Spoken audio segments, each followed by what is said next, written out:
Ladies and gentlemen, all rise. Court is back in session. Welcome to another exciting episode of The Devil's Due. I am your host, Carl Duty. With me, as always, is a man who's relating much more nowadays to Ted Danson in Three Men and a Little Baby, Mr. Drew Celestino. You conflated the titles there. Three Men. Oh, yeah. I did. It's been a long week. Ted Danson, huh? Yeah. I think I'm more capable than Ted Danson. Well, you know, early in the film, Ted Danson. You'll get to later in the film. Well, he doesn't Ted show up Danson. until halfway through the film.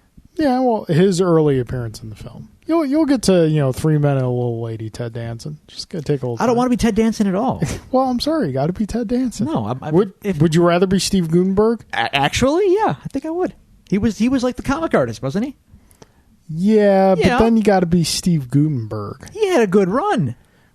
Ted Danson had a better run. Did he? Yes, Cheers That's it. cancels That's out all he had. all of Steve Guttenberg. That's all Ted Danson needs is Gutenberg Cheers. had the Police Academy series and Short Circuit. Cheers. Big deal. Yes, it is a big deal. It's arguably the greatest sitcom of all time. It's meaningless Cheers to me. cancels Gutenberg's entire IMDb. Totally meaningless to me. Irrelevant. Police Academy, Short Circuit, transcend. No. They do to me. That's fine. You can have your thing. And I will. It's factually wrong, but that's okay. No, it's factually correct to me. Cheers to me is whatever. So you're saying it's your alternative fact. No, it's my reality. Dear listeners, write in. Weigh in on this conversation. All right, to our opening statements. Sir, how was your week? Hanging out with the dude and Little dude. Now, hanging out with the little are man. you on maternity leave? No, I you're- went back to work on Okay. Thursday, so I'm back in work form. So it's kind of not Sucks, doesn't as it? fun. I'd rather kind of not be there. Want to but be home with the baby. yeah, if for nothing else than a sense of obligation. Besides Find yourself wanting going, I wonder what he's doing right now. to, kinda. Even though, you've got 3 guesses and, Yeah, it's eat, sleeping, or pooping. I mean, Yeah. that's really it. But no, it's cool. Last week I went back to work, and on Friday, Jen brought the little man out to meet us at Moorpat, where we have our regular Friday lunch, and it was pretty cool. And then after that, we went to Sweet Jenny's / 1811 Comics right next door, and we just had a little lunch hour with my team and Jen and Grant. So it was pretty cool. Cool. Weekend was fairly uneventful. I can't really. I'm stretching here. Has anything happened over the weekend? We had game night. We did have game night. We played on Earth again. We played Unearth and Legendary. Galactus. Galactus 8. Yes. Galactus hungers. Galactus eats. Yes. I think our characters were good. We just never really got a good draw of cards going. Yeah. By the time we were starting to get ready to actually be able to hit Galactus for damage, he had already consumed 4/5 of the board. Yeah. And that's really not Because good. by the third round, I had a hand where I could do 10 damage. The problem is with Galactus, You need to do 22. 20. Yeah. That's problematic, Yes. but that's okay. We will get there in time. It's just a good game to play, to be honest I don't with you. think there's anyone really bigger we can take on. No? That's always been our motif in Legendary. Well, Kingpin beat us. What should we do? Let's fight Thanos. We'll do better there. I think we did better against... Did we do better against Thanos? No, he wiped the floor with us pretty easily. I did good against Thanos. Oh, yeah, you won the game, but... Yeah. Is that all we played? We played Legendary and Unearth. Okay. Yeah. And Jen won Unearth She did. by 1 point. By 1 point. Would have been a 3-way tie otherwise. Myself and Alan had 25 points. Yes. It's close. Yes. But that doesn't count. Winners and losers is all we care about. It's a good game. I enjoy that game. 'Tis good. If you roll correctly. Or fortune favors your roll anyway. Hey, there's only one bad number in that game to roll, and that's 4. Yes, 4 is no good. So Saturday was, if I'm recalling, fairly uneventful. I don't think we did much. It's all kind of blurry. I stayed in for the evening, hung out with my friend Jason, listened to some podcasts, and played some games, some video games, a little Fire Pro. Downloaded a select few characters from the interwebs. I have yet to play as them, but they looked pretty good, and they had a lot of subscribers, so they seem like they're good fits for the characters I wanted. And Sunday, much the same. Stayed in. I won't say that I enjoyed the Bills game, but it was certainly on. I just kind of hung around, though, and didn't really focus too much on it because it's just a fool's errand. And that was really it. I'm sorry. We had friends over on Sunday as well. I made pulled pork, and we had several mac and cheeses, and it was good. It was good stuff. Well, Vontae Davis certainly thought it was a fool's errand. Yes. Lots of villainizing happening, isn't there? I mean, if you got your money... I've got my money. What's the point of sitting around and get brutalized? There's a lot of pontificating about, well, he should have finished the game, and his teammates, and blah, he quit. He's a quitter. Well, yeah. He is a quitter. A quitter driving around in a Lamborghini. This is a game with a serious physical cost, one that does not have guaranteed contracts, unlike other sports. The NFL, they can cut you on a dime, and they do to most guys. It's very cruel. They're very well compensated. Don't get me wrong, and he's certainly enjoyed a fruitful career. But I don't know, when contract time comes around, how much teammate rah crap do we have? These guys are all in it for themselves. I'm not gonna fault them. If I'm out, I'm out. And if I played for the Buffalo Bills and I took a look around, sorry, I'm out. I've not watched a single snap of football yet this season. I just don't care. It's not just the Bills; it's football in general. Yeah, it's going around. Look, nothing lasts forever. Like football, the NFL has been like this upward trajectory for like the last 40 years or more. Like the Super Bowl era has just been like constant growth. Yeah. Past 5 years or so, nothing lasts Shield's forever, not shining man. as much as it used to. It's the game is still fun and enjoyable to watch. There's all the crap around the game. It's just like at this point I'm like, I don't care. Slippery slope with that. I mean, because that's where you get all your he's kneeling for the song I like that I am standing in the beer line for. Oh okay. Okay. I don't know about all that. The game's the game, but I think people are more aware of a lot of the crap around the game. And I'm not talking about the anthem. I'm talking about the CTE, the violence, the domestic violence, the drug problems, gun problems, and all sorts of fun stuff around the game. You know, then these guys have used to just be the Cincinnati Bengals. Now it's the entire NFL. I don't know. I mean, football's still football. I still will enjoy a good game. I just, you got to kind of compartmentalize some things, and it is what it is. Nothing gains steam forever. So it'll, the NFL will settle into a comfortable space in America again, and it'll be fine. Don't worry about it. Everything will settle. Everything in its place. Everything as it needs to be. I said a couple years ago. So there would be. If I'm saying it now, I would say in 8 years, 2 most popular sports in this country will be basketball and soccer. Basketball, yes. Soccer has a ways to go. So soccer's going to make tremendous leaps and bounds as soon as, younger generations in ours start growing up, because that's what they've played, that's what they watch, and that's what they love. And as soon as they start getting disposable income, that's going to be what they start spending their money on. We'll see. I don't dispute its growth, but middle America is big, prideful, and dumb. And they're not just going to embrace soccer out of nowhere. So it's going to be an uphill climb for soccer for a while. But, I mean, it's the global game, whether or not I like it. It'll make its way eventually. I have a problem with the sport that allows the possibility of 0-0 tie. Same. Yeah. I have a problem with ties in general, but a 0-0 tie, that's offensive to my sensibilities as a living, breathing human being. So you're telling me you're not a big fan of high kicking, low scoring, and ties. Listen, I've watched Badiaga number 2. Aliaga. Adiaga. I tune in during the World Cup, and it definitely has its moments of excitement. But yeah, just get rid of the ties. Learn from Holds hockey. it. Holds it. Holds it. Holds it. Holds it. Meanwhile, the Spanish booth is erupting. Yes. Anyway, that's my week. What's going on? My week, Monday through Wednesday was work. Yay, work.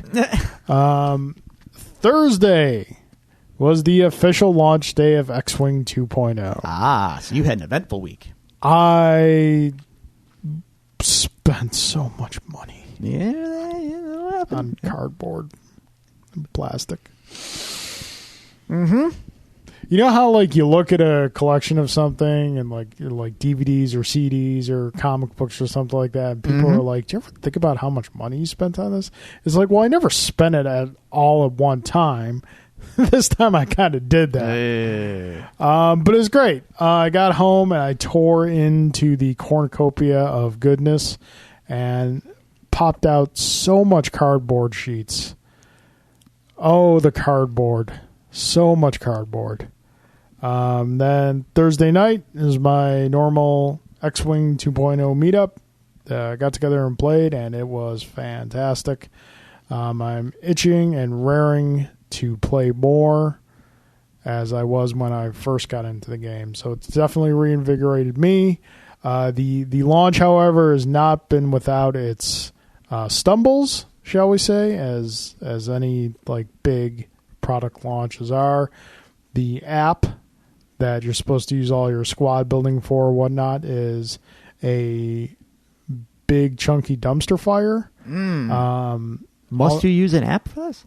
They have adjusted. Originally, there were squad builder apps, but they were all like third party and independently developed and whatnot.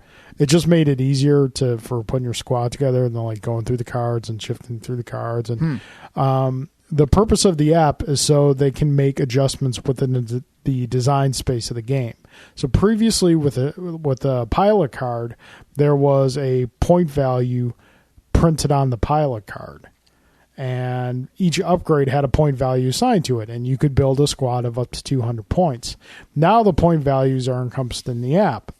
They did this so that if something becomes like too overpowered or something is like not getting a lot of use, they can adjust the point values. So if it's too overpowered, they can make it more expensive to use, so you can't abuse it too much. Someone isn't using something, they can make it cheaper to use, so maybe it'll interest more people in using it. They can make a bunch of other adjustments to the game that frees up a lot of the design space of the game in theory. But it's just not working right now. No, that's a shame. To Fantasy Flight's credit, they've done a lot of fixes since it came out, and since it came out on Thursday, it is considerably better, but a dumpster fire that's only mostly burning is still burning. So yeah, but the game's great. I bought a core set, a conversion kit for each of the factions. Lando's Millennium Falcon from the Solo movie. I got 2 Y-Wings and a new X-Wing because all the sculpts were new and they have the moving parts and the whatnot. So yeah, it's a good time. Fun. So then Friday began the couple-day celebration that was Julie's birthday. Her and I have been biking together a lot recently. As I mentioned last week, I recently got a new bike for the first. You keep doing this like Undertaker thing with your eyes. What's going on? You're freaking me out. Tired, man. Okay, all right. I mean, it's cool that you can do that, but you keep doing it. It's freaking me out. So I said to Julie, because like she loves biking, I'm like, I really want to make her birthday special this year. I'm like, let's bike to Niagara Falls. Okay. From where we live. So she thought about that. She got really excited about it. Then she researched, like, there's not really a lot of trails that we could pick up between our place and Niagara Falls. So Let's Bike to Niagara Falls became Let's Bike to the Waterfront, Okay. which I think is about 15, 16 miles one way from our place, roundabout. Actually, no, it's got to be more than that. So we're going, and classic case of my eyes are bigger than my stomach. We stopped for lunch, and at lunch I was like, we got to head back. I'm not going to make it to the waterfront. And she was fine with that. She appreciated how far I'd went. Yeah, it was, from our place to waterfront's about 15 to 16 miles, because our total bike ride from where we left and came back was 19 miles roundabout. So yeah, my body was not happy with me that day. As you probably saw at game night, my emotions were very slow and slow because I was in a lot of pain. Well, you're training. Yeah, getting there. We're talking about getting a workout bike for the house. Okay. So Friday morning we went and picked apples at Smith's Orchard, and I learned something very important. Picking apples in like nice fall weather is a really fun family activity. You know, fall's in the air and whatnot, and leaves on the ground and whatnot. Picking apples in 85-degree heat in the morning sun is manual labor. Yeah. And we weren't there for very long. It was fun. We enjoyed it. But after about half an hour actually picking the apples, we're like, okay, we got enough. This is good. Let's get back to the car. So you didn't like them apples? The apples are fine. Quite delicious. And we are definitely going to go back when the weather's a little more civilized. But it's a cool place. They got, you can get apple cider donuts and apple cider slushies and all the fun stuff. And the house, the people who own the orchard is like right there, and their dog is out. They're a good golden retriever named Cider. And the dog runs up to you with its tennis ball and drops it in front of you. And you got to be careful because Cider will snipe a donut. Like a good retriever. Yes. So yeah, that was Saturday. Saturday night, we couldn't really think of anything else to do, so we just watched a couple movies. We watched two. First one we watched was The Greatest Showman. It was the P.T. Barnum musical with Hugh Jackman. Fantastic. Loved it. It was great. I do enjoy musicals, and this was a good one. I'm very selective, though, about which musicals I enjoy. You can't just throw Oklahoma at me and expect me to have a good time. It's not going to happen. But Greatest Showman was great. Second one we watched was Pitch Perfect 3. I was disappointed. I'm a huge fan of Pitch Perfect 1 and 2, and this one was just kind of lacked the heart of the first two. It's disappointing. Okay. You've got such a confused look on your face right now. I don't know what that is, so... you would not care for it. Probably not. Yeah. We'll just leave it at that.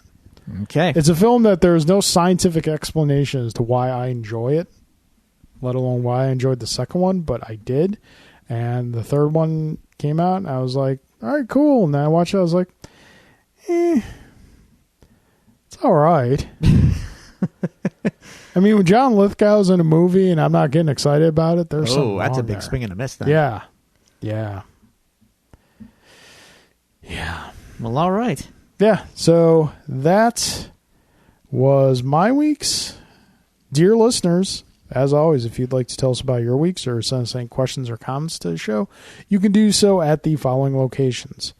You can follow us on Twitter at Devils Do Pod. You can go to Facebook and like our page at facebook.com/DevilsDoPod. You can email us at thedevilsdopod@gmail.com, or you can find all these resources available to you on our website, thedevilsdopodcast.com. And Drew, we do have a couple of questions submitted to us today. First and foremost, from over the seas, from the grand country of Swaziland and the continent of Africa, Mr. Dennis Brock sending us some stuff. Hey guys, continue to love your podcast. Thank you very much, Dennis. First to Drew, a huge congratulations on the birth of your little one. Awesome. Thank you. Now I have a couple questions. A couple episodes ago, you were asked a question about what essential arcade games you would like to have if you were to open your own barcade. I'd like to jump off that one for both of you. If you could have any one arcade game for your own personal man cave, which would it be? Each of you choose. So you get one arcade game. One and only one? Own. Yep. Mortal Kombat 2. Street Fighter 2. All right, moving along. It's not even a question. He said that his would be the classic Star Wars Vector Graphics sit-down version. Yep, I remember that one. Yep. Three-way Mall Arcade. I played it many a time. Yeah. Yeah, but like after you've played the Afterburner sit-down version, do you want to play any other sit-down arcade if it's standing still? I'm trying to think if I ever got to play an Afterburner sit-down. I don't think I did. It was a magical experience. I'm sure it was. It moved around and stuff. Thing was friggin' awesome. Aladdin's Castle had one. Next, not really a question, but a request. Carl, could you please break down initial thoughts, feelings on X-Wing 2.0? The game's good. A lot of the gameplay has been streamlined. It's going to be interesting to see where the new freedom in the design space goes. I'm a little concerned about 4 new factions being introduced. I think there's potential to kind of dilute the water a bit. But for right now, I think the game is really fun, really solid. So it's going to be interesting to see what type of game meta comes from that. Trying to think of anything else. Yeah, that's it. So that's it. Thanks so much and keep up the good work. Great work, Dennis. Thank you, Dennis. Now moving on to the Steve Gutenberg and Tom Selleck of the Devil's Due, Mr. Alan Waiters and Jay Gelsomino. You guys can fight over who's who. Starting with Mr. Alan Waiters, Carl and Drew. What was you do if one of your what? Yeah, I'm just reading as he's typed it, sir. Okay. I'm gonna translate. What would you do if one of your colleagues from work pulled Devontae Davis? Funny thing, in my current job, someone did pull Devontae Davis like my first week there. And I was just like, that makes sense. I'm trying to think if that's ever happened. It had to have at some point. Probably in my old retail / food service days. I'm sure I've dealt with such things. In fact, I've committed such offenses, in my old food service days. I don't think I've ever quit mid-shift. Oh, I have. It was great. One of the better days of my life. If I really wanted to rank it, it's up there. It's up there. It was so liberating. It was so good. Anyway, but then you got to pay a bill, and you're like, I was still I was a kid. It didn't matter, but it was pretty awesome. But I think in my professional career, someone has actually left the job midway or been fired. But either way, oh yeah, that's just fine. Hey, see you, man. Just on me to pick up the slack, and I generally don't mind doing that because thanks, payment load, Chet. Hey, if it's more job security for me, hey, true. See ya. Carl, with Captain Marvel's trailer debuting, do you think it will plant the seeds for Secret Invasion and next phase in the MCU? Did Alan listen to last week's episode at all? I don't know, maybe. Do you expect to see any Easter eggs that will refer to the Fantastic Four? We discussed Secret Invasion last week. It's a possible direction they can go in. I'm good either way. As far as Fantastic Four Easter eggs, Marvel's always had kind of when you go back to when they got Spider-Man back. Kevin Feige said they had a plan A and plan B. Plan A if they did get Spider-Man back, and plan B if they didn't get Spider-Man back. So I can only assume that he has a plan A and plan B for the Fantastic Four and X-Men. It's just the timing of that, when that starts to be introduced. I think if I had to bet, I would say you probably don't see anything in Captain Marvel, but if they're going to do it, it's going to be the big stinger at the end of the next Avengers film. Yeah, I would agree. I think you save that for... And that's how you save that for your victory lap after Avengers 4 comes out. Yeah, that's how you get psyched up about the next... Not that we need to get psyched up, but after this whole-scaping 10-year story gets concluded, I'm not going to fault them if they want to take a little break. They're not going to, though. Yeah, I know they're not. So they need a hook. That's what gets you excited about the next. I don't want to say phase, but next incarnation exactly. of the Marvel Cinematic Universe. Yep. Drew, did your heart stop when you saw the Nintendo Direct? What is your feelings on game bundles from the 90s, like the recent Capcom Beat 'em Up bundle? Keep in mind, we will be talking about Nintendo Direct news, so you probably want to save this question. Okay, let's couch that then. Did my heart stop? No. We'll leave it at that. My wallet shuddered a little bit. Yes. But, Thank you, Alan. And on to Mr. J. Gelsomino. Carl and Drew, if you could take one fictional band and make a comic book of them, who would it be? Well, I mean, I thought of one right band. away, but then I realized the fictional band I thought of came from a comic book, so it doesn't really. Well, I mean, there was a Death Clock comic book that spun out of Metalocalypse, and it was okay, but like musical comic books are it's kind of difficult to keep that same feel in a different medium, especially when one deals with sound. So yeah, it didn't quite pan out as well. So I mean, that's like the easy answer, like a Death Clock comic book, because their mythology is so insane. But I don't know. I mean, let me think. Fictional band. So you've got what? You got like Josie and the Pussycats. You've got your dude. I can't believe your choice is so obvious. Is it? And how you're not thinking of it, I don't. I have one on the mind, but they weren't. Were they a real band? They were kind of a covert op, were they not? Doesn't matter. They're fictional. So Cold Slither, the comic book. Cold Slither. Cold Slither, the series. Yes. Yeah, sure. Written by Larry Hama. I mean, sure. I guess. He could make that work. Like, it's such a silly thing in the cartoon, but if they were to give it to him in the comic, he'd probably find a way to make it like, oh, it's interesting. Okay, well, it kind of works.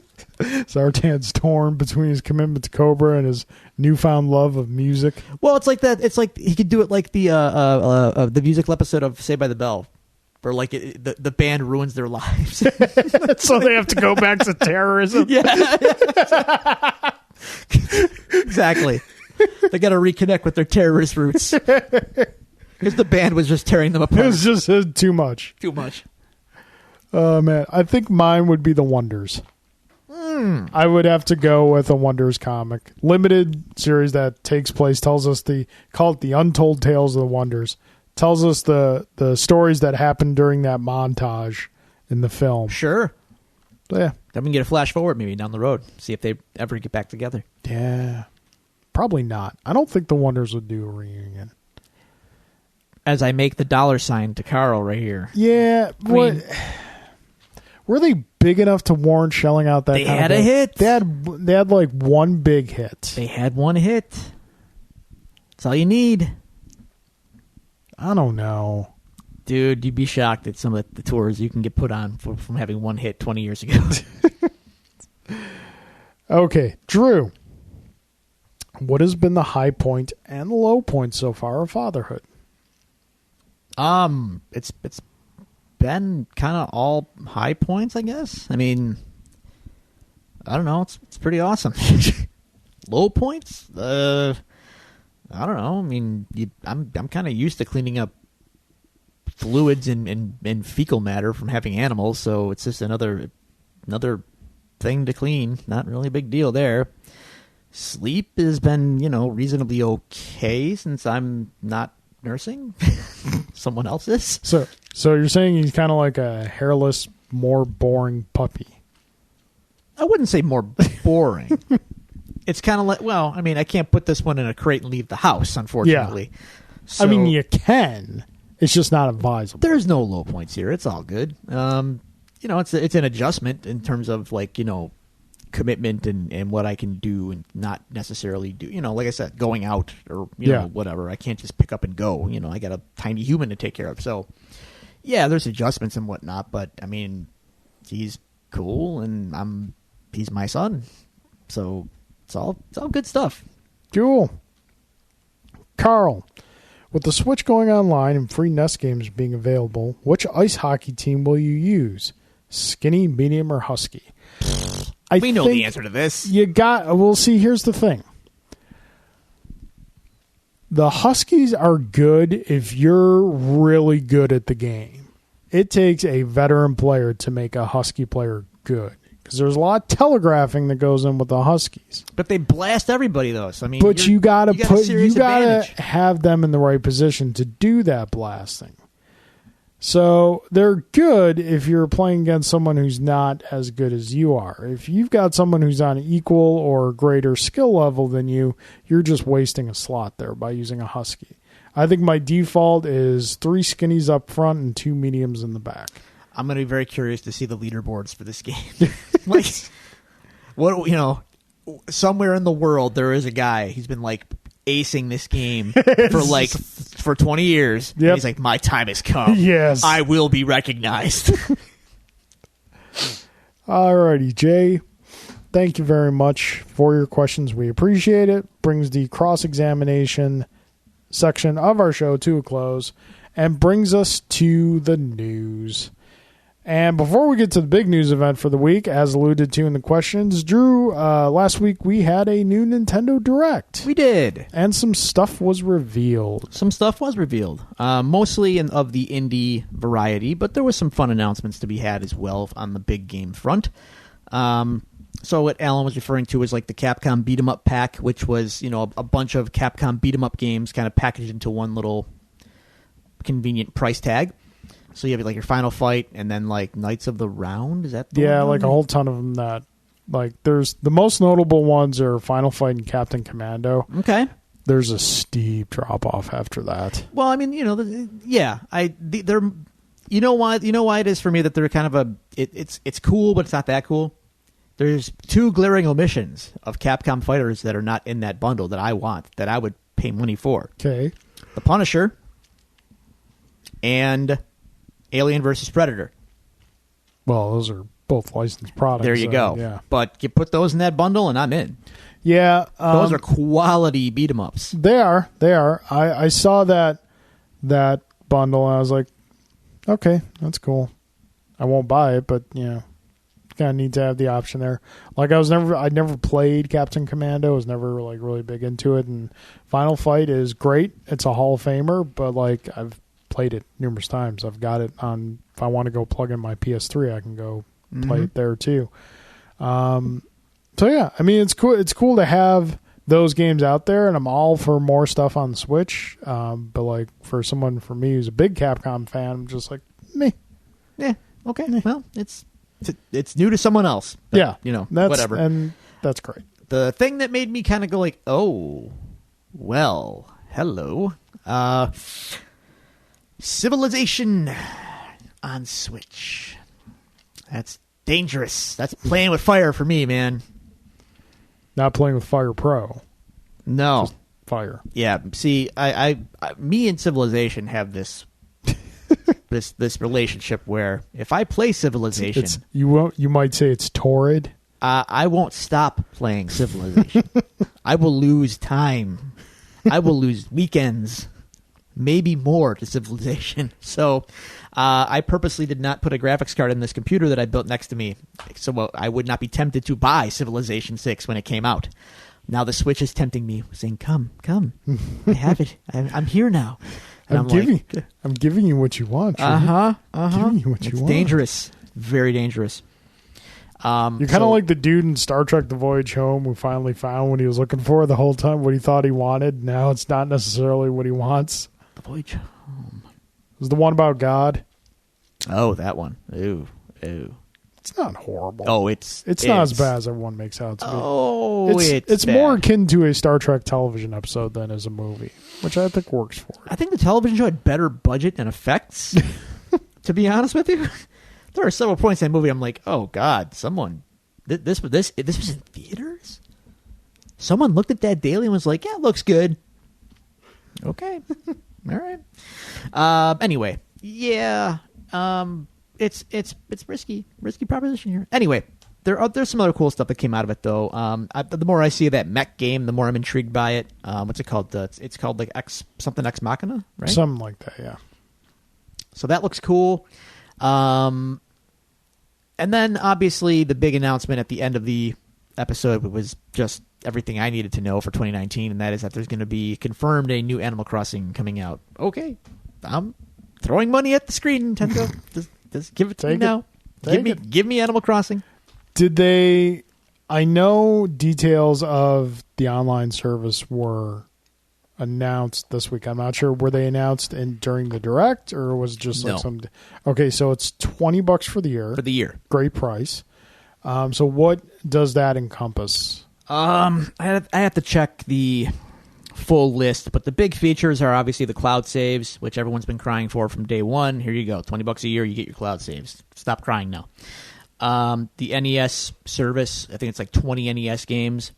You can play them offline or on, and online obviously you have the competitive modes that you can play against other people, and that's kind of cool. I don't know how often that selection is going to get rotated and shuffled, but we'll see how it goes. And then obviously online play for they've been giving online play away for free all this time, and they said once the service launches, now you got to sign up. Yeah. So, but I don't think that's 100% though, because I think like Fortnite, not that I care, will continue to be free. Yeah. And other games, I think it might be a case by case basis. I really don't know. It launches tomorrow. Today, I think. Yeah. Oh, all right.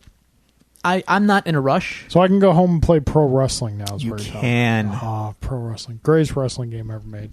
I don't know, man. Fire Pro might have a bone to pick with you here. Fire Pro's pretty great. It's pretty great. Somersault kick Starman. I got moves that'll put Starman in the ground, son. A winner is me. Anyway. So it's cool. Nintendo Direct, always a good time. And the best part is, they dole these out a couple times, several times a year. So if you weren't happy about this one, just wait a few months and there will be another, and they'll keep that breadcrumb trail going, and you'll find something you like. I like how Nintendo does that, and it seems like Sony, for the most part, is following suit a little bit. Microsoft is Microsoft, but like how Nintendo does, like, say 4 or 5 directs a year. Yeah.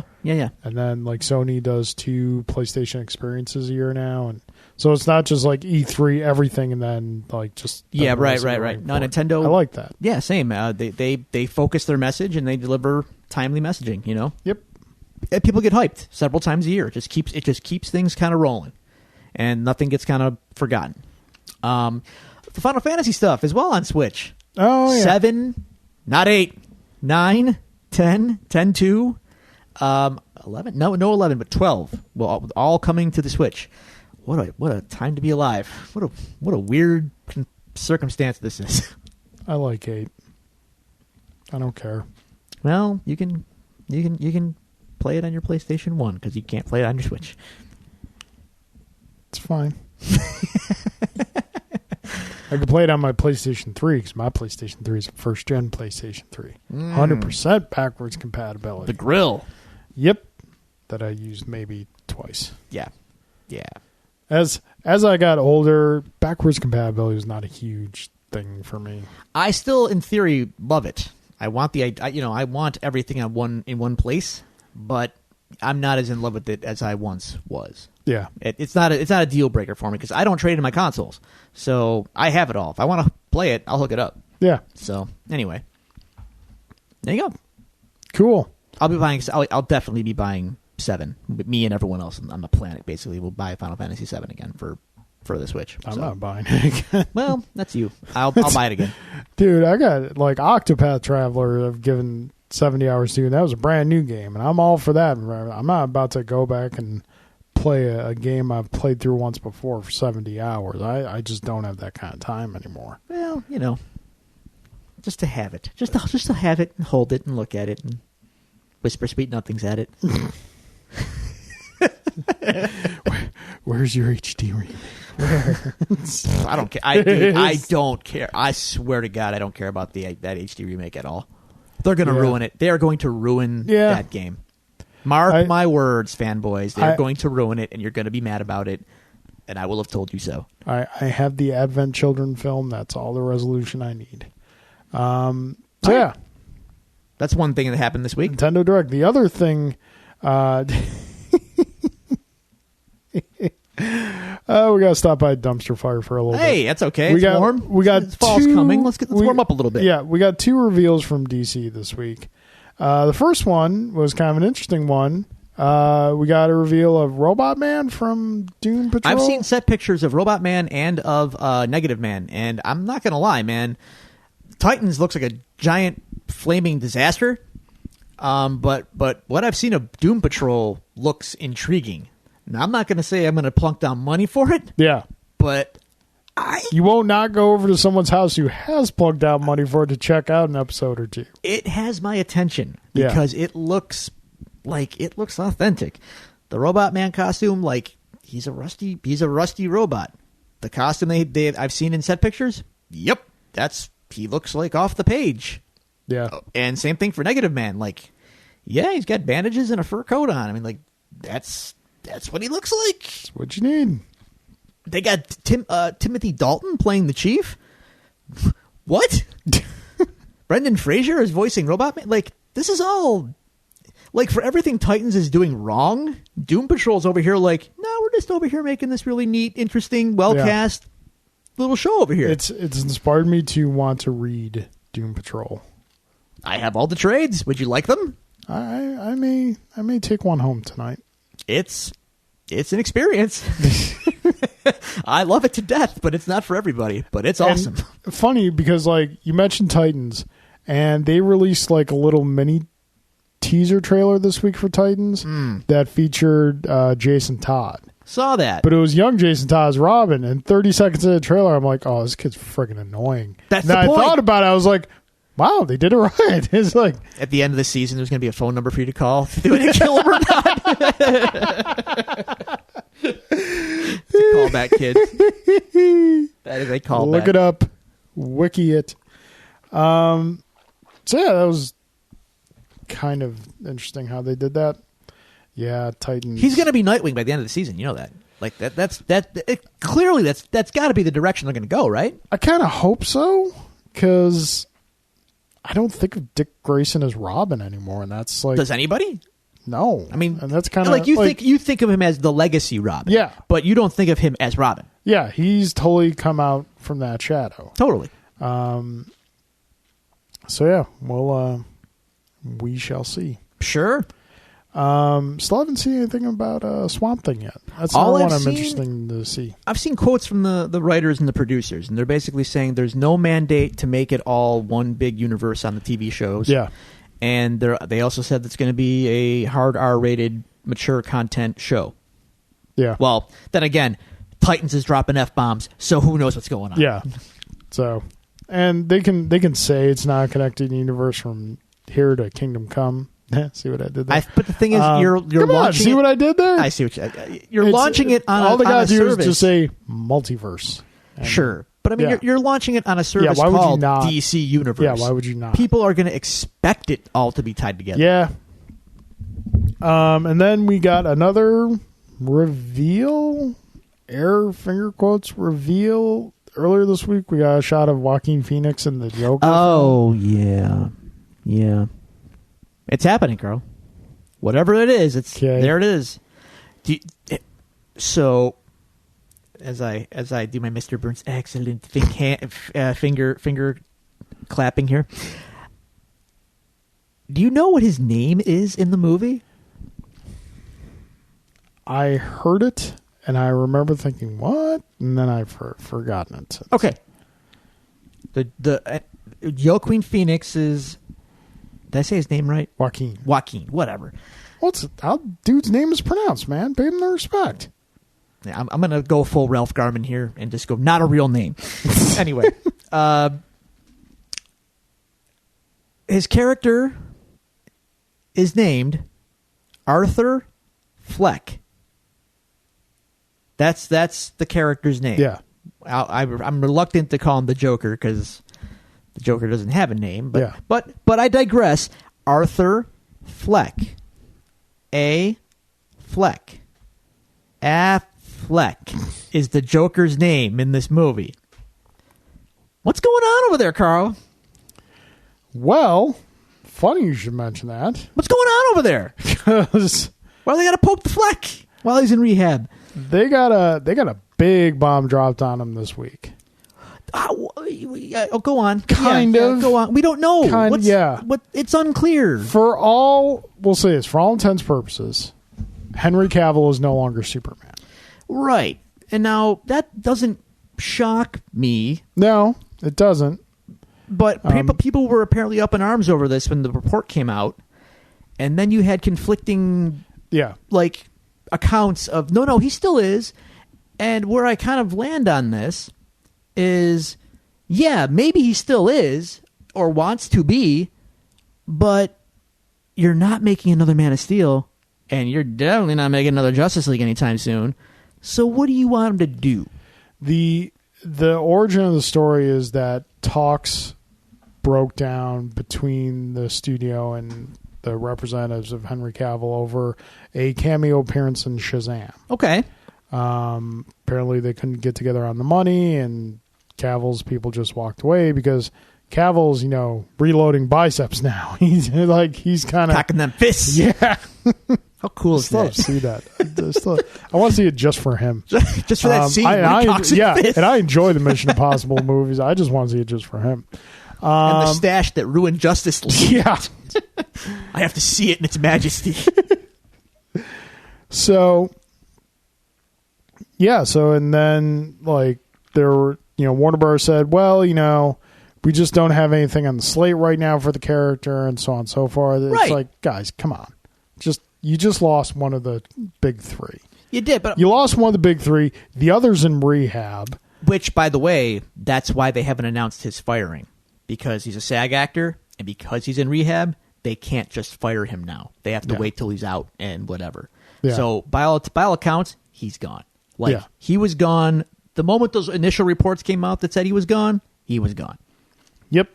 So, at this point, Warner Brothers, AT&T, here's a nickel's worth of free advice. Just make Wonder Woman movies, put the rest of it, release what you got. Yep. Just, recoup some money. I don't care how well they do. I don't care. Just sleep on it for a while. Keep Wonder Woman out there doing her thing. Put all the rest of it on the shelf. Well, DC apparently has a new vice president or something now, or someone new that's overseeing the whole thing. Okay. And maybe she agrees with you.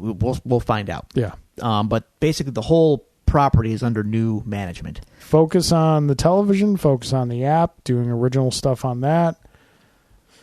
You've demonstrated you can do the television exceedingly well. Just let go of the movies. We'll see. I mean, Wonder Woman might hit it big again, and I'm sure Wonder Woman will hit it big. I'm sure this one might even be better than the original. Let's hope at least the third act is better.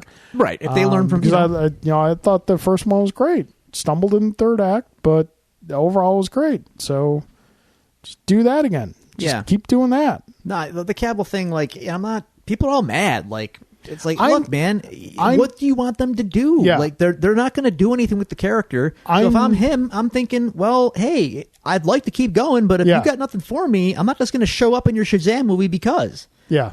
I got other things going on, man. I'm disappointed because he was a great Superman. Eventually, yes, he was. Yeah. In not great films. Yeah. He was like Christopher Reeve in Superman 3 and 4. It's like, Superman, what are you doing in these bad movies? The last half of Justice League, when Superman as we know him showed up, he was great. He was awesome. He's everything we want him to be in, what we caught glimpses of in Man of Steel. And all his glimpses got overshadowed by one big crack. Yeah. Well, that and giant Sears signs in 9/11 imagery. So, but I thought he was like the best Superman since Reeve. Sure. And I know that's not a huge bar to It's hurdle. not much of a bar at all to clear, actually. I mean, but... How dare you, said Dean Cain. How dare you? Dean Cain was not bad Superman. I'm not saying he was, but you just threw him under the bus. I know. So yeah, it's unfortunate because I think they really nailed the casting with him. But yeah. So enough of the dumpster fire. Okay. Let's get to the warm and fuzzies. I like warm and fuzzies. Marvel Studios was very considerate to us. They give. They're givers. They clearly listen to the show. They rarely take away. Yeah, and were kind enough to drop the first trailer for Captain Marvel today. Today, not tomorrow. Yeah, today. Thank you, Kevin Feige. Thank you. We appreciate it, Kev. Big ups to you, sir. So yeah, we have the first in motion look at Captain Marvel. Drew, what'd you think? Looks great. Looks really good. My immediate thought was whatever music they're playing in that trailer, if that's part of the score, that's one of the best scores in a Marvel flick yet.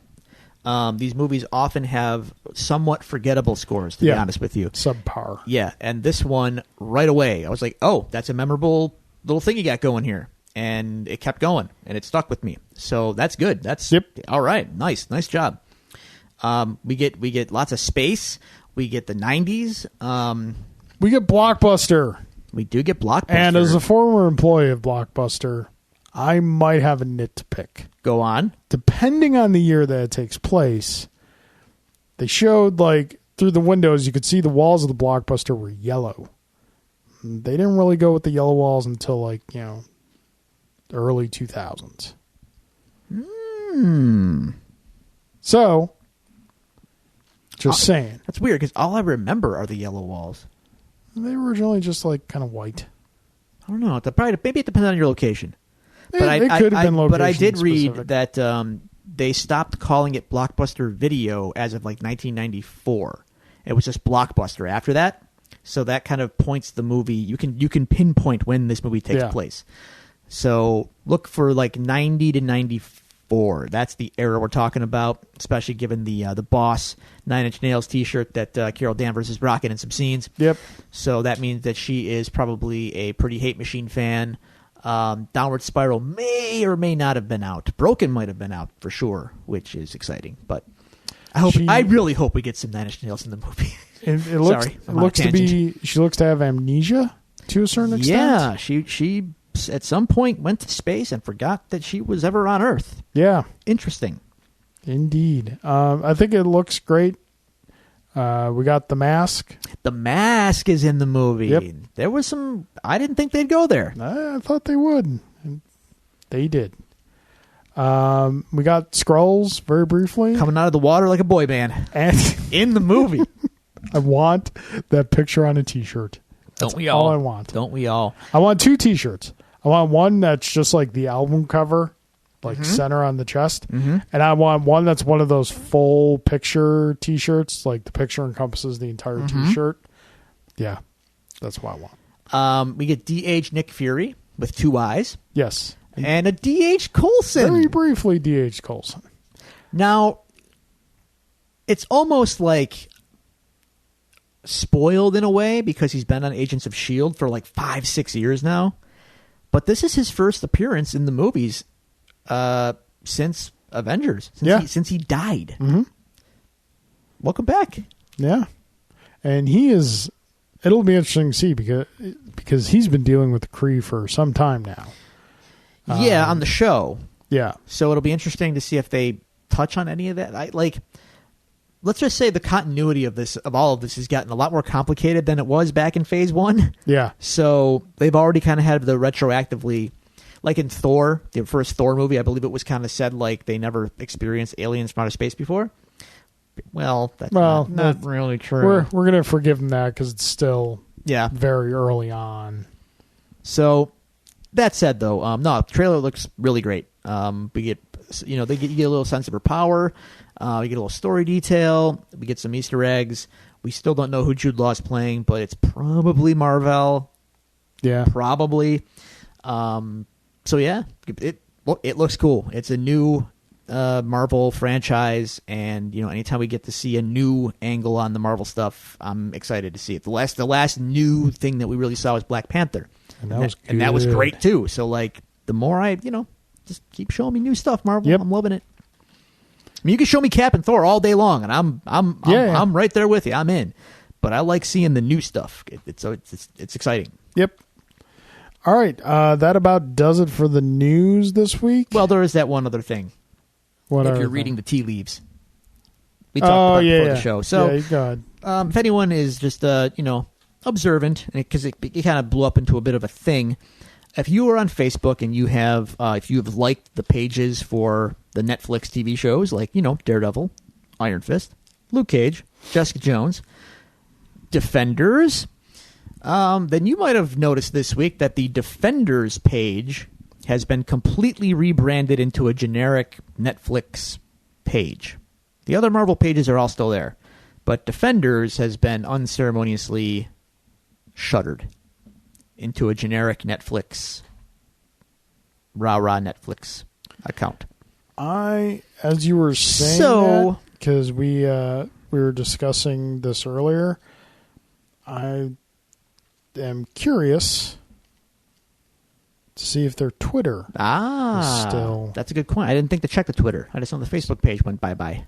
So I'm doing that. Okay. While I'm doing that, you entertain the people. Well, I mean, basically, you can do the math here. They have yet to announce a season 2 of Defenders. By all accounts, it was like the lowest rated of the Marvel shows, like in terms of people who watched it, which is kind of surprising because you'd think, the lead up to it was pretty strong.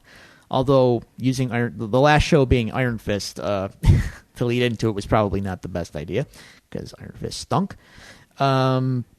But still, everyone's kind of been hush-hush about doing another season of Defenders. So I guess that's a sign that we will not be getting one. I'm not sure how big a deal that is, to be honest, but it is notable if you wanted to see it happen again. It looks like it's not going to. I'm not going to say it's completely gone. The series, their Twitter is still there. I'm not going to say it's completely gone until I see like an official announcement. They may just be treating it more like a Avengers thing. We're going to do this, but we're going to do it. It's not going to be every year. There's going to be a couple seasons of these other shows, and then we'll do another one. Sure, but you keep the page open if you were going to do that. This is more like, yep, good night. We're good there. And you know what? To be honest, that's fine because I all these characters interact in their own shows usually anyway. Danny showed up on Luke Cage season 2. I'm sure there's going to be more cross-pollination. Just do that. You know what I mean? That's enough for me. I'd still like seeing our Defenders, but I'm okay waiting for it. Because I'd really like to see all them and throw the Punisher into the mix. We both started Iron Fist season 2. Oh, yeah. I'm 1 episode in. I'm 2. Yeah. The 1 episode I thought was great. It's better.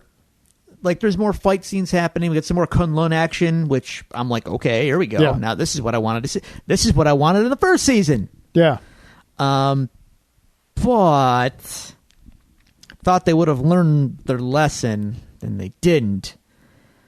What are we wasting our time with these Ward and his sister people for? I was actually the Meachums or whatever. I started watching it after you had mentioned that to me, and I was okay at least with the sister because we got a nice little heel turn there. And I don't care. Yeah, I don't. They're charisma vacuums as people and as actors, and I don't want to see them. I think that's kind of the point of the characters.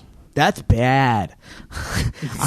If you have someone on your show that makes you want to turn off the show, you're no. Yeah, they will make me want to turn off the show. Well, they make me want to turn off the show. I don't care about these people.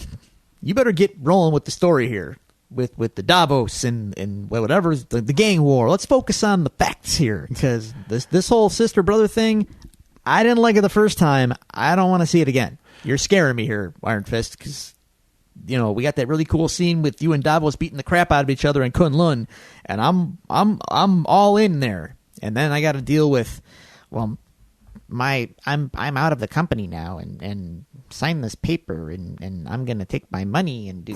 I don't care about any of this. Get with the kicks and the kung fu. I don't want any substance. I just want action. It's Iron Fist. Iron Fist can have substance. Oh, God. No. I mean, yeah, but no.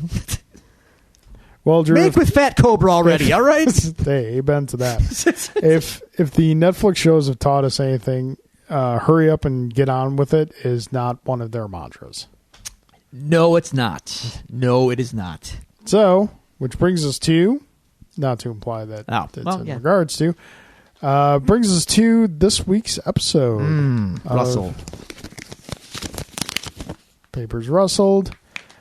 Episode 8 of Jessica Jones Season 2. Ain't We Got Fun? You're making a face. I didn't like this episode. And a noise. Didn't like this episode. Not a lot happened in this episode. I feel this like episode was kind of rehashing things we already knew. I just didn't like a lot of the like, I don't know. This whole thing with Jess and her mom is weird. And I think that's intentional. I think they kind of want you to feel as weird as Jessica does. I kind of liked what they did little bit with Jessica in this episode, and that you see her start to have to confront things she has avoided confronting and tried to bury in copious amounts of alcohol for a long, long time now. And I think that's an interesting part of it. But for this to take up an entire episode, it's just kind of it happens in every Netflix show. There's that little bit of a rut. Right around episode 6 to 8, in that range, yeah. And well, this is it. We're in that rut now. And it's not even that, like, it doesn't feel as pointless and boring as like the Luke Cage farm episode or whatever, right? Yeah. But the relationship there didn't feel like what the events as they occurred in this episode did not feel like they should have occurred. Like, we're just going to sit here and talk for the whole thing? Like, what? You clearly hate this woman. You're scared of her. You're rejecting her as your mother, but you're just going to sit there and talk to her for, like, all this time. Meanwhile, her mother, who all this time wanted to, like, she wanted to find Jessica. You know, we were shown in her origin, like, she was, her immediate thought was to go find Jessica after she escaped and, you know, all that stuff.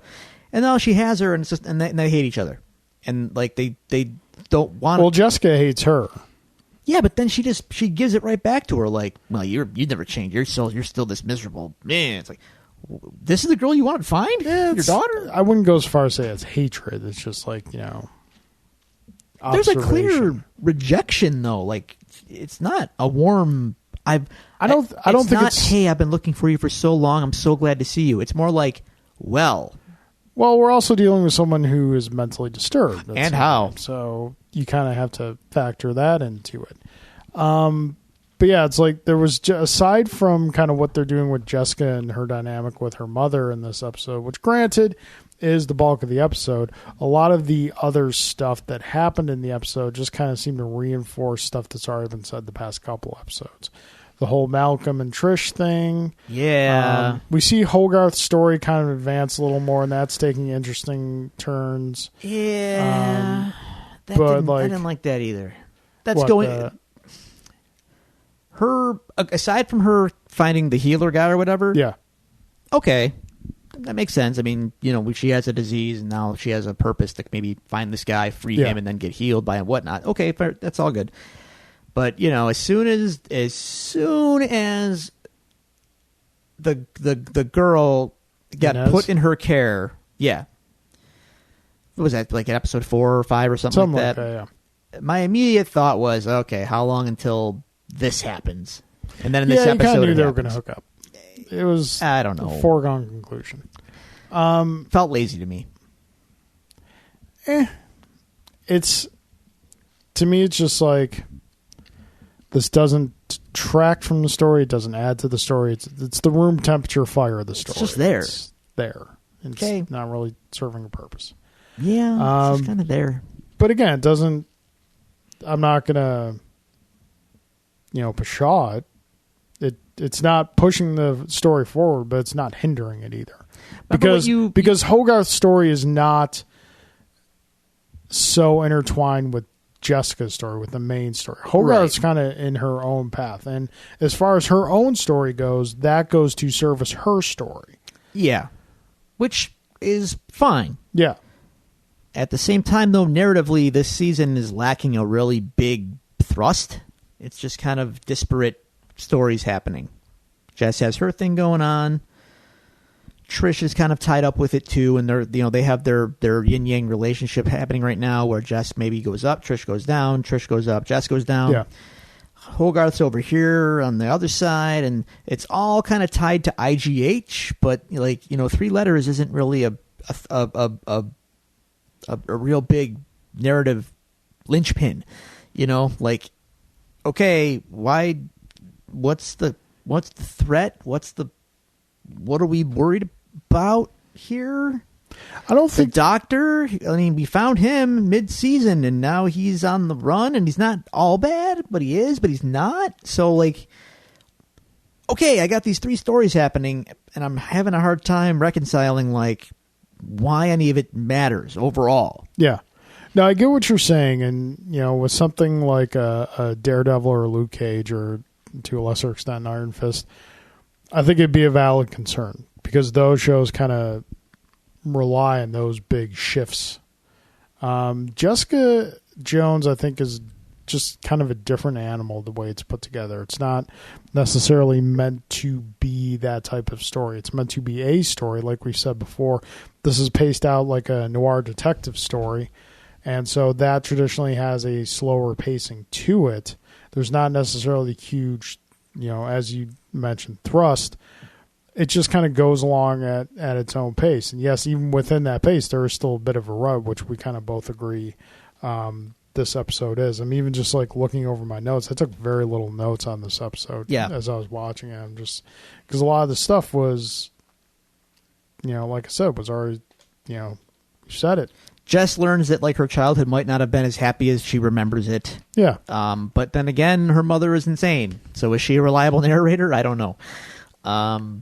Trish is in some major denial about. She's in full blown Jesse Spano mode here. Yep. Yeah. Although she hasn't had the big realization yet, where she's so excited, she's so scared. If anything, she kind of has a little, kind of a crappy heel turn here. It walks an interesting line of making it, because you've got this motivation from Trish that she wants to be on equal footing with Jess, and it kind of, it's tough to say if it services the character or hurts the character, that they're kind of flying in the face of all the recovery she's made in the past, and that she can't recognize this thing for what it is. Well, as she tells Malcolm countless times, it's not drugs, it's not alcohol. Yeah. It's like if I took cappuccino or caffeine or whatever. Yeah. Okay. And as Malcolm kind of points out, well, if you did that, why don't you tell Jess about it?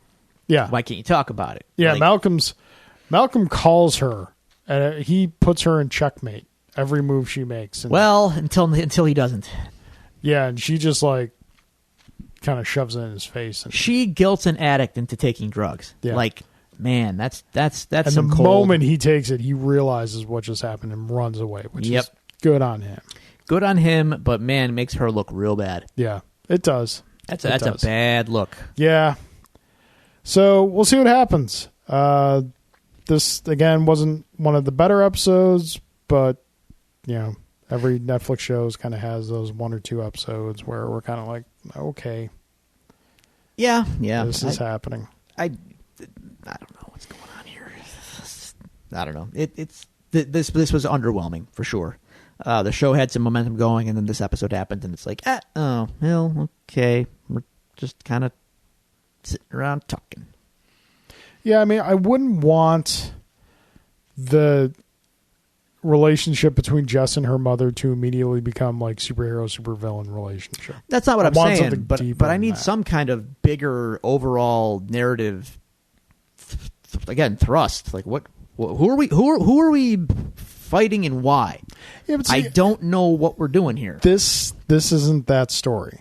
This story is much more interpersonal. That's fine, but I guess these 3 stories have to come together at some point. Why? Because because otherwise I just don't care. What's the name of the show? It's called Jessica Jones. Then I don't care what Hogarth's personal crap is. You know, Well, like you're shutting yourself off. it's all got to come together to serve as something bigger. And if there is nothing bigger, then okay, we have an ensemble cast under the banner of Jessica Jones. All right, I guess. If it was a movie, I'd agree with you in the format of a television show because you have more space and chance to explore different things. I'm kind of willing to forgive it these minor gripes. All right. I mean, okay. All right. That does it for this week's episode of The Devil's Due. Thank you very much for joining us as always. And as we mentioned before, if you'd like to send us any questions or comments to be read on the show, interact with us, you can do so at the following locations. You can go to Twitter and follow us at Devil's Due Pod. On Facebook, you can like our page at facebook.com/devilsdupod. You can email us at thedevilsdupod@gmail.com, or you can find all these resources available to you on our website, thedevilsdupodcast.com. Drew, that being said, any closing thoughts? Did you get Spider-Man for PlayStation yet? Not yet. Okay. Still haven't finished Octopath Traveler. Not going to lie, haven't even picked up Octopath in the past couple days. Spidey looks good. Spidey looks great. I'm going to get it at some point. Yeah, I think I after gotta pick that up. Octopath. Okay. All right. That's all I got. So, I'm about to drop 60 hours in the Octopath, not getting a resolution. Dang, this boss fight is hard. All right, folks. That about does it for this week. Thanks again for joining us. Court is adjourned.